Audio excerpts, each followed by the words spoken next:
Today we'll talk about how can you enable text alerts notifications on your Zello app. We'll go to figure out the solution or know how you can do that on your app. So you just follow these ways, then it's going to work with you. So all you have to do, so you just go here, you just click above this sign. So then it's going to show for you a list like this here. Then all you have to do, just click here on options. When you just click on it, then you come to next step here. Then all you have to do now, so you just click here on notifications, just click on it.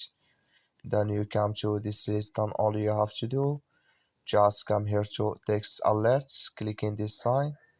Then like you see this sign, it's gone. That's mean text alerts notifications enable with us now. So then here can you select sounds. So that's all you have to do. Thank you for watching. Don't forget to support us by like and subscribe.